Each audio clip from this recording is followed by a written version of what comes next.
Capage TV. Capage TV. Mais pensez à Nzambe. Ezali que moi si. Ate. Quand tu penses à Nzambe en wana. Naza ni magistrat, naza ni avocat. Ngana yeko lobela makambo ya Bible. Parce que eza magistraté, eza avocaté, eza procureur mon côté, nda sali mokili. Yon moni maté ya lelo ezaka bongo, ezaka Europe. Moi ça kokana mobali, civilisation française. Makamba France, makamba Jean d'Arc, makamba Jean d'Arc, makamba côte en église. Donc babilo eza terrestre, okende poto. Nzambe benza zwa lukumu parce que coronavirus est beti pe poto ango. Donc si ko pasteur te yake okende poto bakanga yo. Ko na moni bata poto bakomi ko kima, bakomi ko zonga awo. Tende kasi poto. Coronavirus yangwana. O moni ke poto e komi bololo. Donc bino nde boza bozali ba ensuite. Ya mobali. Ta photo ya to ka ne maté na l'église, to fanda na banc. Oui. Na pas un exemple ko scandaliser monde. Jésus-Christ a dit allez, faites-les toutes les nations mes disciples. Baptisez-les au nom du Père, du Fils et du Saint-Esprit. Maman Kapache caméra nous a montré manager des filles. Balok sanga mutu mo na Bible a genre baptême au nom du Père, du Fils et du Saint-Esprit. Omoni batu baluka ka Nzambe te. Nzambe ne mutaluka ka batu. Ko banda Genèse et Apocalypse mutaluka Nzamba zate. Ah oui. Ko tangela ka mutu ya luka Nzambe na Bible. Oh yo yebi. OK. Bah prophète ignon son Nzambe ndabengaka bango. Même les apôtres Jésus-Christ tangoye abi bino tende boponi ngangani muna poni bino. OK. Nzambe sera poni ote okobanda osambela banda tongo tipo kotiko oyeba Nzambe te.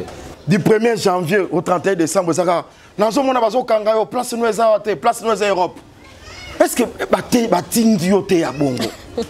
Donc ngai muto na sa batnazo comprendre que muto lokwa azote ya maté ya mabele. Asa la raison parce qu'à sa courbe.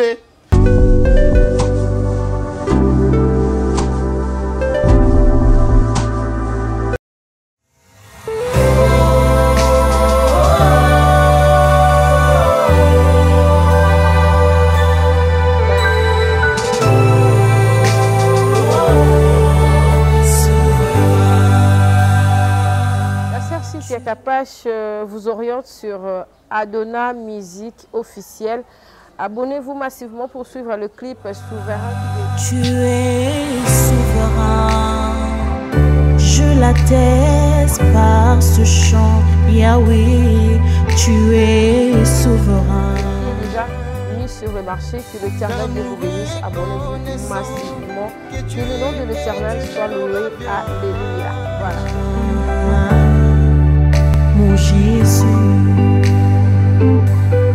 réunis en ce lieu pour élever un seul nom.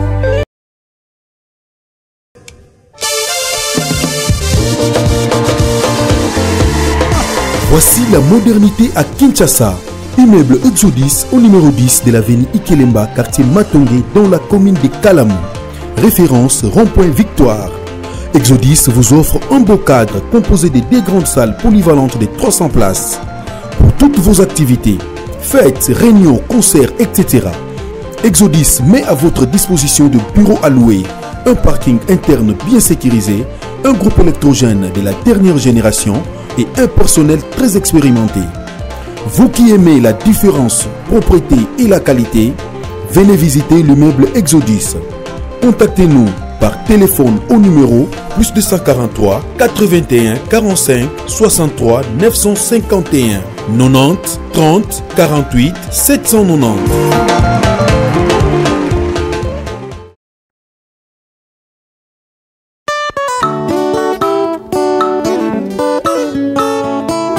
Ozali nzambo osisaka makambo nyonso nkolo eloko moko te elekelaka na se na ntango oyo ndeko sokola ni mokili kopesa eloko te me sokola ndi nzambe akokomisa yo papa nalola yesu mosungi ya basanto nkolo olemba na kalikambo mokuti na savokilo yo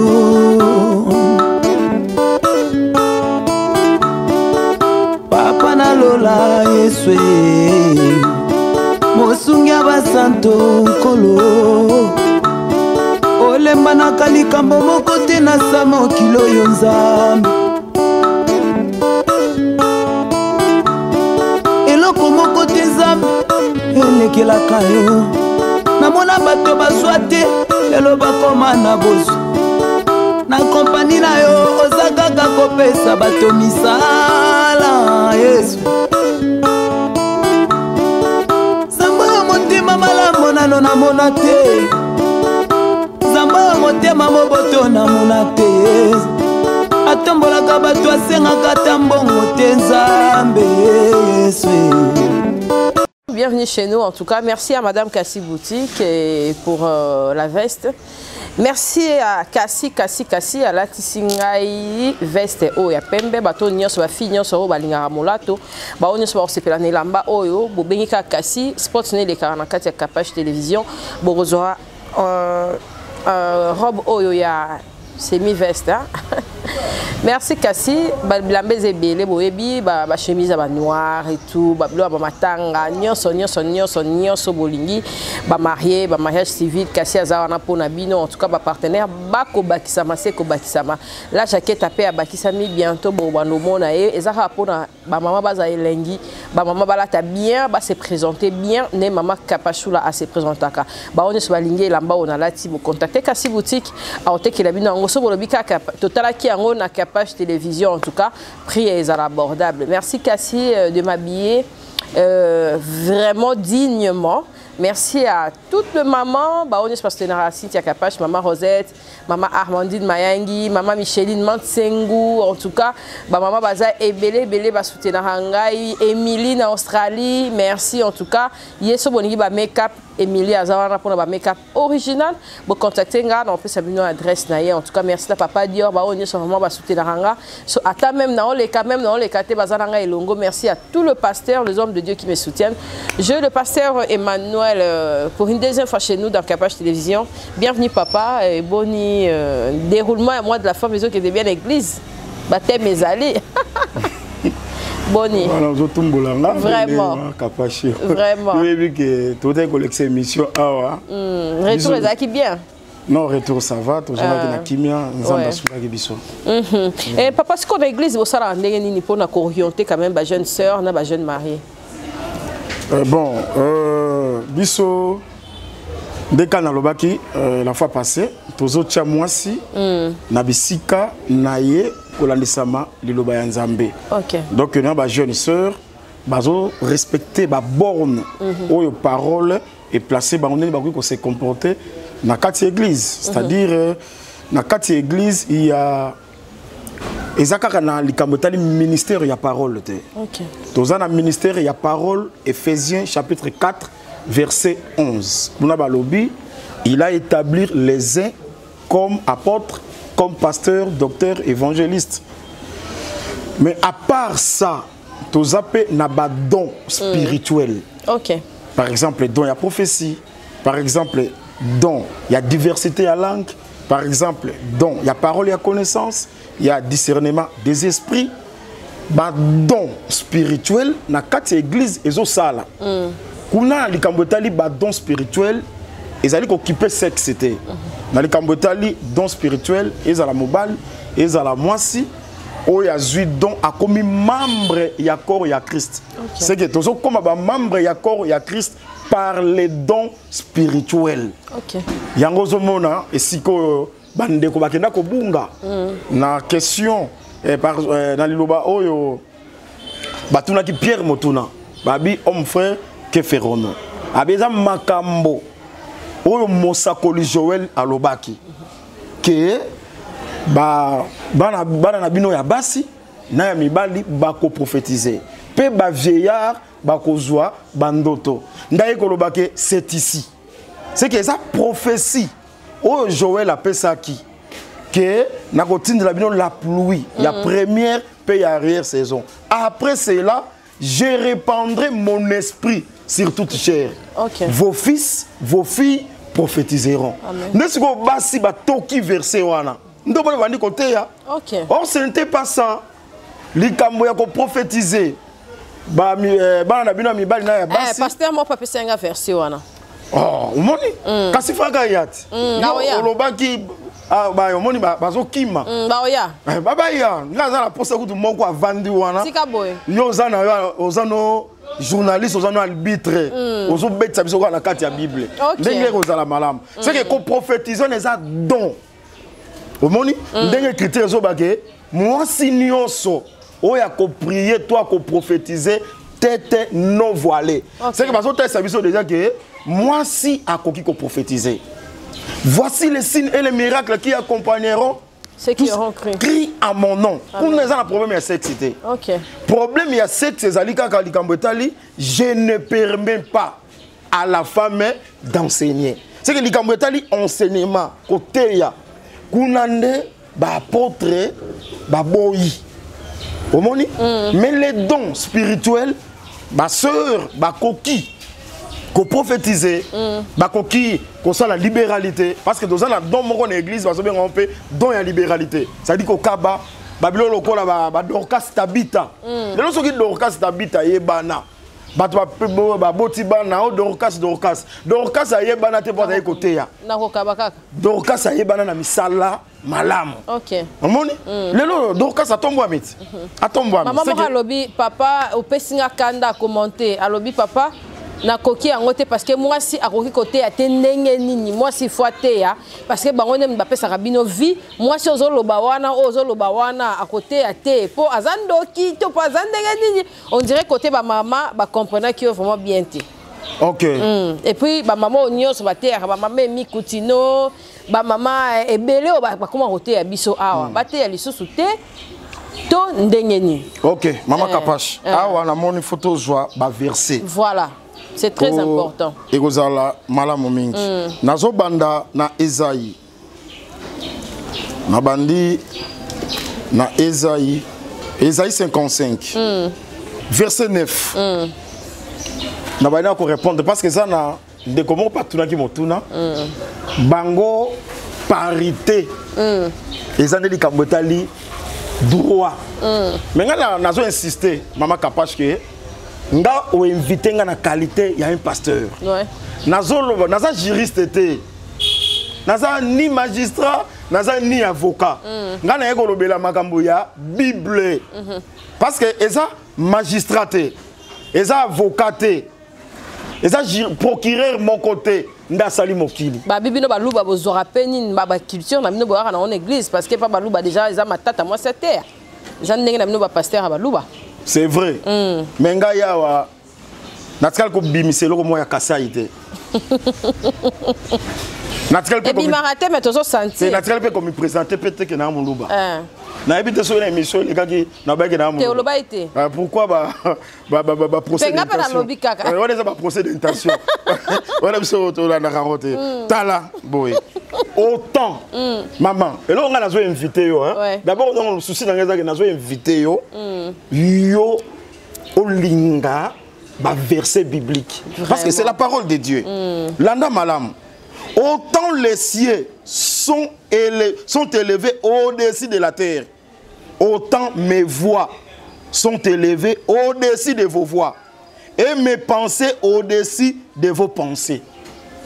N'est-ce pas que le ciel est élevé, l'icône mabele? Ouais. C'est la réalité. Ce qu'on a prophétisé à Bi, le ciel est élevé au-dessus de la terre. Nenge mokope ba penser nanga nzambe est élevé au-dessus ya bino batu. C'est que les droits et ça penser ya batu c'est la terre. Mais au-dessus ya penser wana, il y a une pensée.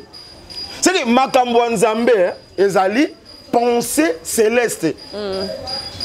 Ezali présenté sur la terre. Na ko peso ba image moko na Bible parce que au moni ndengo za na maîtrise ya musala no ya journalisme.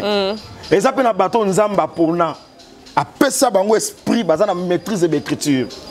Ozomona nangi na pesa yo penser moko Israël peuple de Dieu tant azo tambola na elateli na ye azali ko tia frange moko na se lamba na ye azo so cordon moko ya bleu azo tia c'est que c'est facile na Moabite, Philistin, ba nation nyonso bazinga ki Israël. So atali kaka muto amoni déjà na cordon moko blene là, ba comprendre que ça moyuda, ça hébreu.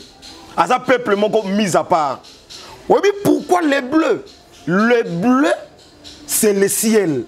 Donc parce que rabatali sake peuple oyo malgré son tambola na mabele mais asa ya mabele te asa peuple à ciel. Osomona lokola Israël a rejeté Messie. Le Messie a tourné le regard vers les nations à choisir maintenant un peuple. Église ali peuple céleste mais bazo marcher sur la terre. C'est que bango bazo tambola non selon la terre mais bango bazali ko tambola selon le ciel. Osomona yango zomona église na monde sengele kesana. Surtout bino ko bozana zuwa makambo. Bon, pourquoi toujours qu'il y a une église? Si l'église est dans le monde, donc il pourquoi? Pourquoi tu veux qu'il parce que c'est une ambiance. Et quand on est église, on a une ambiance dans l'église. Si on a une comédie, on a une pourquoi on a une comédie dans l'église? Si on a une musicien, on a un conseil. Pourquoi on est et là on est dans l'église? L'église parce que l'église a tambola c'est que penser à Nzambe que c'est une bateau. Donc on a quelqu'un pour répondre que ce qui n'a droit ya mokili législateur mon qui mobe quoi nga tombola moi ça c'est le monde et ça penser à bateau. Mais ndenge tozo mona lessier et ça élevé au-dessus de la terre c'est que ba penser on est na penser où ezali likolo nango c'est la pensée de Dieu. C'est que likanisi ya Nzambe et pas moi si eza nini moi ça retambola ndenge miselo la pensée de Dieu. Et loko biso to ko présenter na émission na yonde yango na mama to tali sa modèle nini Nzambe azolingela basi batambola. Est-ce que ba même mi continue nyonso fo batika mais penser ya Nzambe ezali que moi si ate qu'est-ce que tu penses à Nzambe Angwana? Ate pourquoi? Antécédés années. Parce que dans 1 Timothée chapitre 2 à partir du 12e verset. Oui. Azolo Baboué. Je ne permets pas à la femme d'enseigner ni de prendre l'autorité sur l'homme. Et ça biloko bibalé et que c'est ni. D'abord pour les camotala l'enseignement que je ne permets pas à la femme d'enseigner. Si mandé ni de prendre et ça biloko bibalé. C'est que ba peki si moi si ate pe azana autorité. Donc président Tanzanie hein Joe. Président to bacha na Tanzanie wana balongola epe bacha mobile. Mama ngala zo makambo église. Na zo makambo église Tanzanie c'est église. Ah wana monde hein. Eh Tanzanie c'est église na lingi to séparer borne. Batu baza na confusion te hein. Na zo profiter la répondre muto ba makambo droit. Soki na droit bo ça ba lit na bino. Ngala za juriste te. Ngala za pasteur. Na zo présenter pensée céleste. Parce que za na baté belé baza courbé. OK. Au moni Jésus a enseigné à la synagogue. Babi, moi, si moi, j'ai lié pendant 18 ans. Et pas Satan. C'est ça qui courbe, c'est ça qui m'a belé. Tiens, comme pas Jésus, Jésus a délivré. On donne ce qu'on a. Ba témoignage au yozomona. OK. Au moni moi si wana, le gars qui courbe, azaki infirme. Azomona ka ma belé. Yo ka so abia beta li solo ni. Ya ma belé. OK. Pour moi zomona ma belé, a ko témoigner au ya moni. Yo moni maté ya lelo zaka bongo. Et ça en Europe. Moi ça ko kana mobali civilisation française. Makamba France, makamba Jean d'Arc. Makamba Jean d'Arc ba ko son église.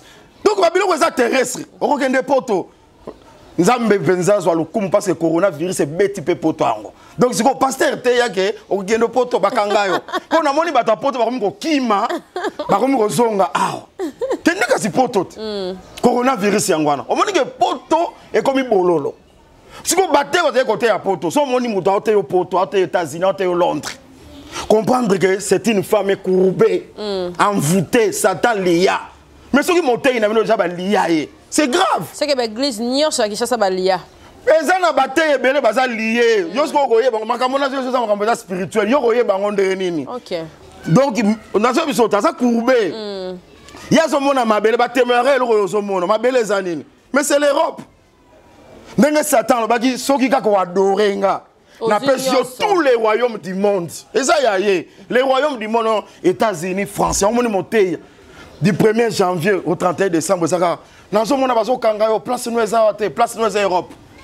Est-ce que batindi yote ya bongo? Donc ngai muto na sa batnaso comprendre que muto loko azote ya maté ya mabele. Asa la raison parce que ça courbe Satan liaye moté ya bozo senga nous délivrance. Prisonnier bimisa ba prisonnier zalakate. Il faut muto asa libre ndeko bimisa ba prisonnier. Osomona. Il faut bâtonner ba kutana Jésus asambela pona bango bazala délivrer. Yaro mona tango achele maboko a se redresser. Aspa koki komona ciel. Makomona pe mabele. C'est que okoki kote ya makambo ciel, pensée céleste, la parole pire. Soki kakoza na possibilité ya komona le ciel. Soko ozaka na nzamba peso makoki ya koke na conseil ya nzambe na ciel. Ndoko ki koza na makoki ya ko témoigner le ciel. Osomona. Ouais. Donc moi loko tokaki tolo bayangwana, écriture est claire, je ne permets pas à la femme d'enseigner ni de prendre l'autorité sur l'homme. Pourquoi ouais. C'est parce que Adam temuta sumukaki. Ezaki Eva. C'est là qu'on appelle ça verset parce que pour ebi mama kanisi nangate. Pardon, on appelle ça verset en gros. 1 Timothée chapitre 2 verset 12. Maman Nabandi boy. Je ne permets pas à la femme d'enseigner ni de prendre de l'autorité sur l'homme, mais elle doit demeurer dans le silence. Car, après ce continent, car Adam a été formé le premier. Au moins, il pensait céleste. Adam, c'est l'homme. A été formé le premier, Ève ensuite. Donc, binonde boza bobozali ba ensuite. Ya mobali. Tu photo à toi à matin à l'église, tu fais dans la banque. Oui. Na obo ya ngote mama Kapache. Ensuite, et ce n'est pas Adam qui a été séduit. Le premier, c'est la femme qui séduite s'est rendue coupable de transgression. Vous comprenez le Coran? Parce que Nzambe tango muta sumuki, Nzambe yé abani ko juger. Parce que Nzamba jija mobali. Abi olien zeto na pekisa ki abi moi si opesa kinga. Ada samba ki bongo. Abanda de aboa que la Nzambe charge. Siko Nzamba yebisi abi parce que tu as écouté la voix de ta femme. OK. Au moment où il mukile kouf abi parce que tu as écouté la voix. OK. Ma kambos ko nazo ba muta combien aux apôtres Paul. Au moins, est-ce qu'apôtre Paul a pris ça qui en haut? Ok. Parce que tu as écouté la voix. C'est que la voix de la femme est même péché. Je ne permets pas à la femme d'enseigner, ni de prendre l'autorité sur l'homme. Si on remonte, basiwana. Bakoya sikote, alors baki en église ya Corinthe. Pour église à Corinthe, ça qui na désordre. Ba défense ça ba ngwana. Donc, ezaki malamu mon quoi vanda wana ma abimi selo ko wana na ramasser les écritures. Na oya na papa, c'est meno. Donc, au moins sikoyo ba ko yana biro église à Corinthe ezaki na désordre ya ngona Paul lo baki bongo. D'abord verset do diko tanga ezali ba komeli Timothée. Ozomona ka ke batu eza ba bloko ba blokaka ya ko bloquer. Pour oya lobaki asa na temps ya ko vérifier les écritures. O ezali lettre apôtre Paul a comméli Timothée. Mais bien après la église papa bozala kaka focaliser na ba quelques versets oyo et ça va que batu so bazo église pourquoi pas bo enseigner bango que ba verset o do tangisi bino bo ke na banda bo revoir on est na ba école basala. Kasi mama bino bo sepela ka biso to église to yo kalilobe pa na bino après to zongi ndako. Nzambe asungi yo te. Yo kasi ko kuta nanga no zaza. Nzambe asungi yo. Nangina biso ke Pâques. Et si quand Jésus célébra Pâques, bâtiment se va barater. Alors ça va disciple là. Abi surtout célébrer Pâques. Beaucoup quand on a quatre ville. Beaucoup mon mobile mon gazana triche na moto. Boye bi ça va mettre abi l'accepter c'est va célébrer Pâques. Donc pour y be ça va célébrer Pâques. Il faut Seigneur attirer pas moto. Moto wana conduire yo. Et ça lié secret. Ok, nous sommes célébrer.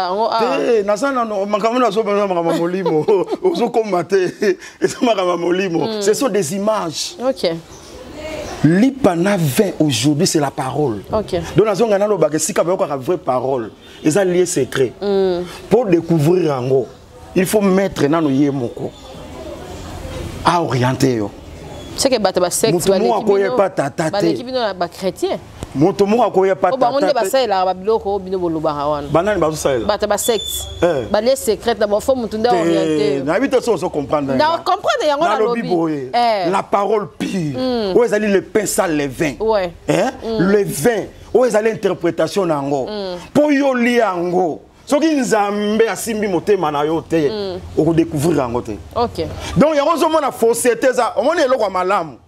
Ezaka rare. Ouais. Et loko ozomone komi pamba pamba. Et c'est loko ça sans valeur. OK.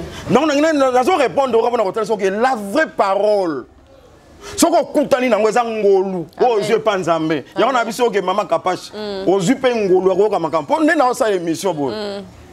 Yo pozo yo kati. Si. Ozo découvrir makambo. Nzambe lingi yo mama. O découvrir makambo. O moni batu baluka ka nzambe te. Nzambe ne mutaluka bato. Ko banda jeunesse apocalypse mutaluka nzamba zate. Ah oui. Oko tangela mutu ya luka nzambe na Bible. Oyo yebi. OK. Ba prophète nyonso nzambe mdabenga bango. Même les apôtres Jésus-Christ tangoye abi bino tende boponi nganga ndi mnaponi bino. OK. Nzambe so aponi ote okobanda osambela banda tongo tipo ko tiko yeba nzambe te. OK. Nzambe nde il faut pour nous. Donc, nous avons répondre OK. Makambo sali. Et ça, makambo ya prédestination. Ce que vous allez yango, même Nathan, et que se manifester. Donc, makambo ya bien. Et ça, makambo ya rare. Il faut pas la kiso ya ko la kisa. Ce qui ba la kisiote, okoye bate. Aucun prophète a mis comme ça prophète dans la Bible. Kutu ben babo yaka. Net Moïse abi ngala sana elobeli ya malamu te nazabula yokaka. Est-ce que yom tokela mokili tala Aaron ye wana zoya. Hein? Aaron e mogazo tanga komona yo akosepela. OK. Est-ce que na kopeso mo elimbo le limo ko wana? Pesa papa. Parce que Moïse na Aaron baza bandeko. OK. Aaron est un grand frère de Moïse. C'est autant Moïse a un impact sur la Bible. Donc Moïse dans la zone baké na ebo lobate wana. Et c'est que lobeli. Aaron face à l'interprète naé. Or interprète naé face à la grand frère. OK.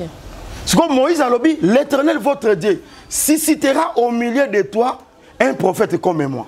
Un prophète comme Moïse, c'est le Seigneur Jésus-Christ. Amen. Entre la chair et l'esprit, moukolo les arrandés esprit. Esprit, ouais. Il y a un moment Jésus-Christ a dit, ils ont avantagé. Maintenant au Saint-Esprit a enseigné bino toutes choses. C'est que makambo Jésus a dit loba en parabole, na ba symbole, tout ça. Moutoko lobango bien parce que Jésus a dit na langue embarrassée, aibo lobate. Yango na ko loba na masse, c'est pour ça que Moïse on a dit ombre, le véritable c'est moi na ebi ko lobate. Mais grand frère nanga il le Saint-Esprit a cause l'interprète nanga. Makambo ngana zo ba bien te ya ko lobango clairement. Yango abi que le Saint-Esprit a enseigné bino toutes les choses. Na pas un exemple ko scandaliser le monde. Jésus-Christ a dit allez faites-les toutes les nations mes disciples. Baptisez-les au nom du Père, du Fils et du Saint-Esprit. Maman Kapache caméra nous a montré manager des filles. Balou balou sanga mutu mo na Bible a baptême au nom du Père, du Fils et du Saint-Esprit. So ki mutu ana zaïa na débat. Et c'est une recommandation. Pourquoi? Parce que Moïse, Jésus-Christ a dit Moïse a bolobaté. Et c'est là que grand frère naïe a zomakamona interprétango. Son grand frère c'est le Saint-Esprit. Il y a un moment dans le Saint-Esprit qui dit, Batouni Pierre, oh mes frères, que ferons-nous? Pierre a lobby, repentez-vous, soyez baptisés au nom de Jésus. Et vous recevez les dons du Saint-Esprit. Pour dire Pierre a lobby, que vous allez baptiser au nom du Père, du Fils et du Saint-Esprit. Mais soyez baptisés au nom de Jésus. C'est parce que le Saint-Esprit c'est Aaron.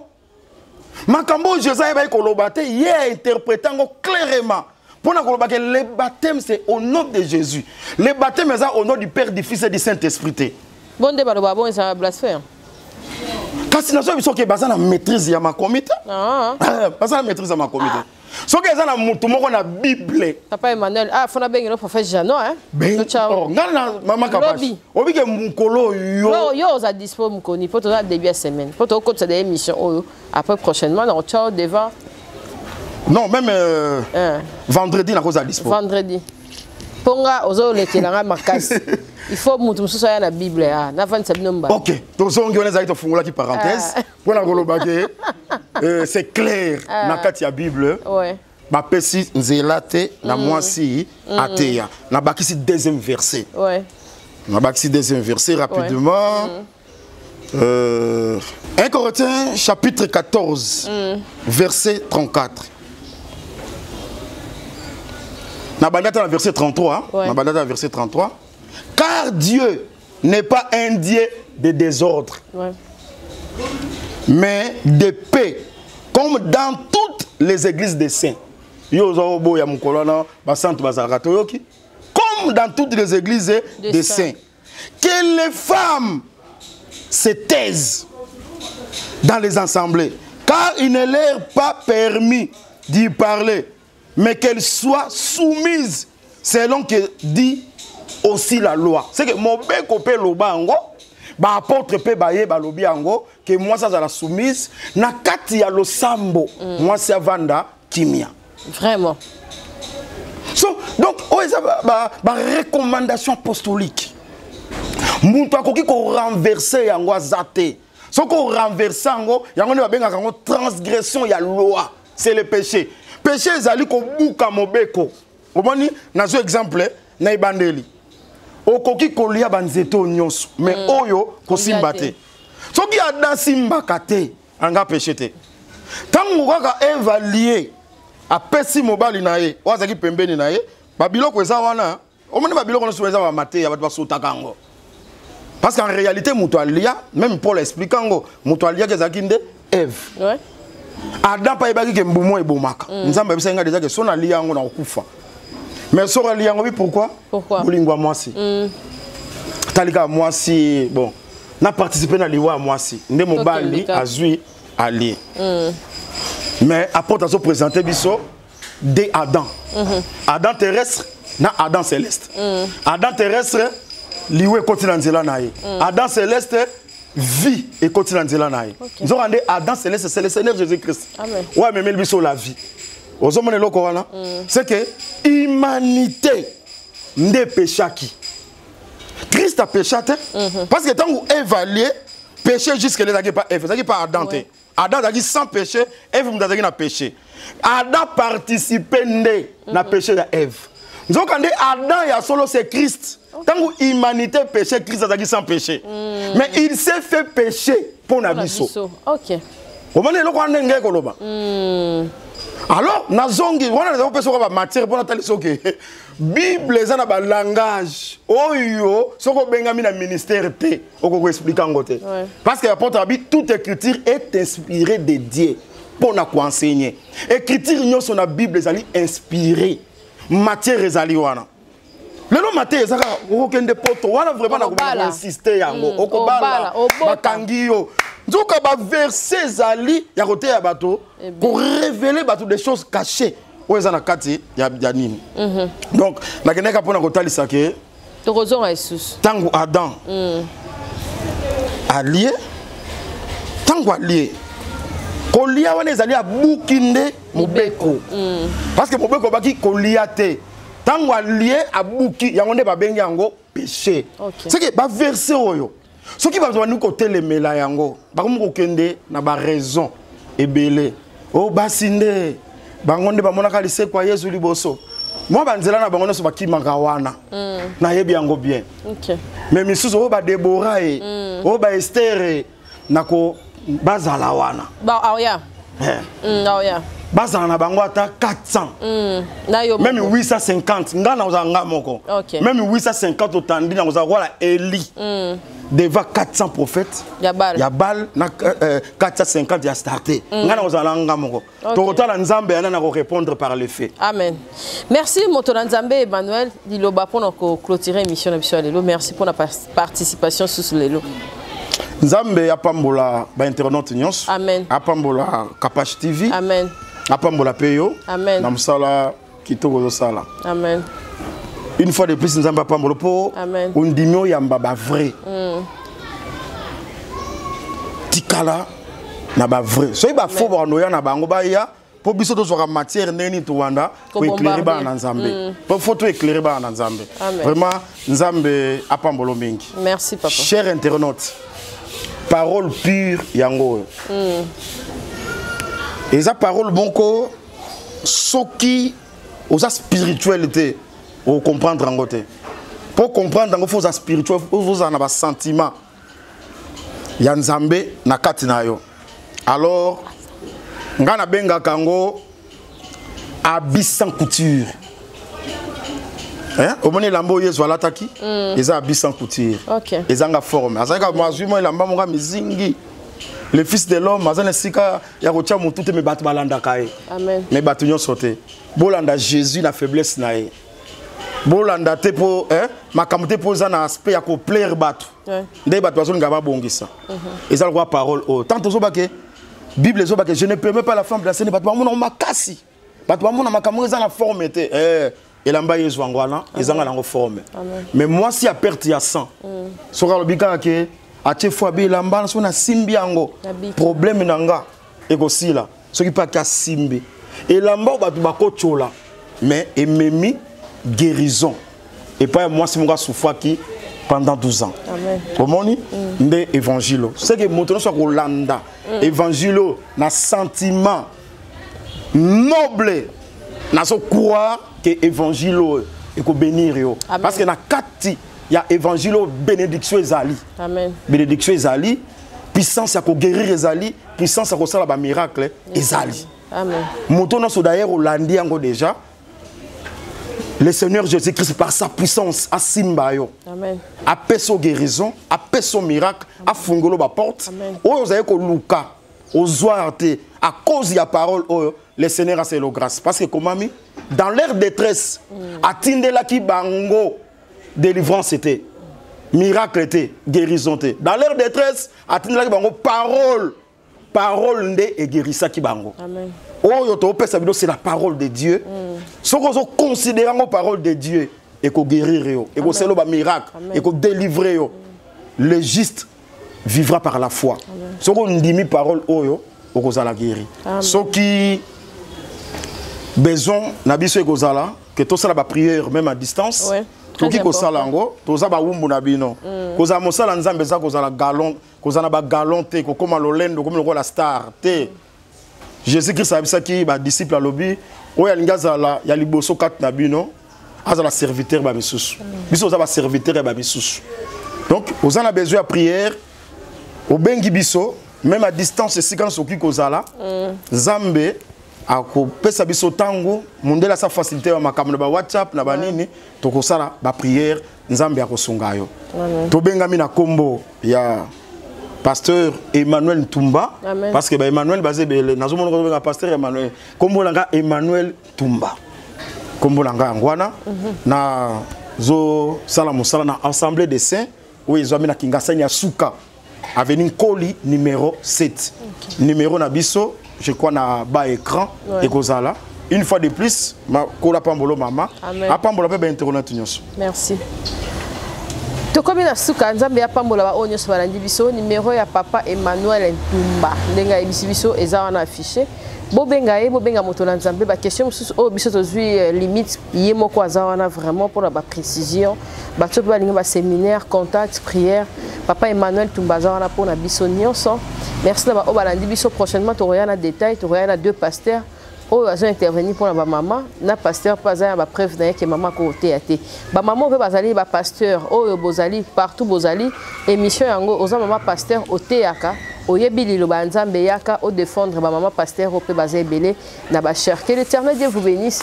Suivez-nous prochainement avec un nouveau numéro. Merci à Joe Mystique et merci à la grande équipe technique qui nous assiste, qui assiste Capage Télévision. Que l'Éternel Dieu vous bénisse. Merci. Bye. Chez MAM, pour une tenue tendance de saison qui donnera le temps à votre habillement, vous cherchez des costumes, chemises, pantalons, chaussures, des baskets, robes, sacs et autres accessoires de qualité, pas cher pour toute la famille.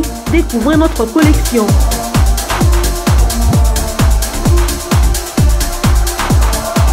Prenez des couleurs chez MAM et redonnez un coup de fraîcheur à votre dressing.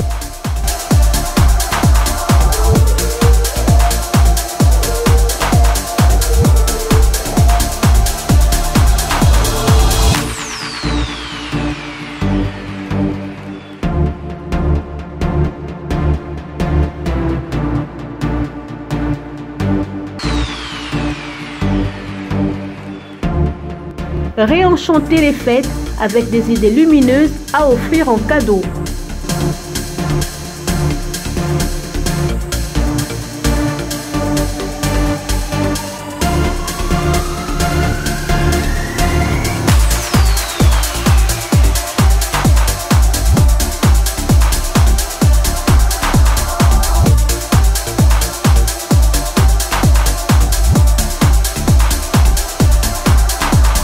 Notre adresse, avenue Kassavoubou, à Rekwado dans la commune de Ngaliema.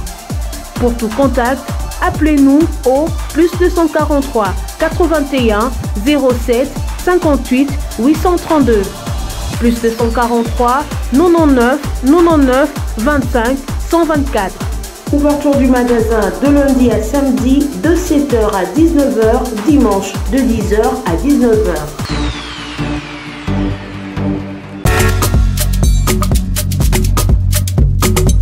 Si l'on réunit confort, ambiance musicale appréciable et bon cocktail, cela débouche obligatoirement sur un bon cadre. Sleeve Lodge vient à répondre à vos attentes.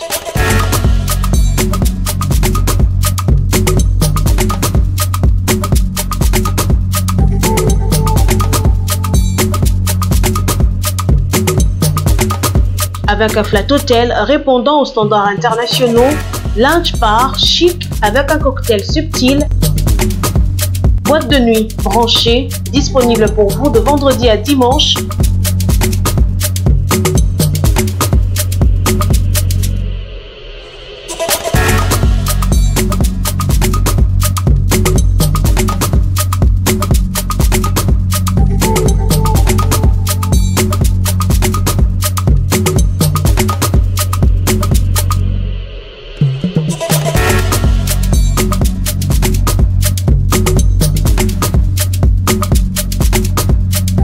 Sleeve Lodge vous offre également un restaurant avec un large éventail de cuisine du monde à choisir, des plats exquis. Venez déguster une cuisine raffinée dans un cadre unique. Retrouvez-nous au numéro 6C de l'avenue Ngouya, chaussée Lumumba, 12e rue, limité résidentielle. Pour tout contact, appelez-nous au 089 65 00 15. Capage TV. Capage TV.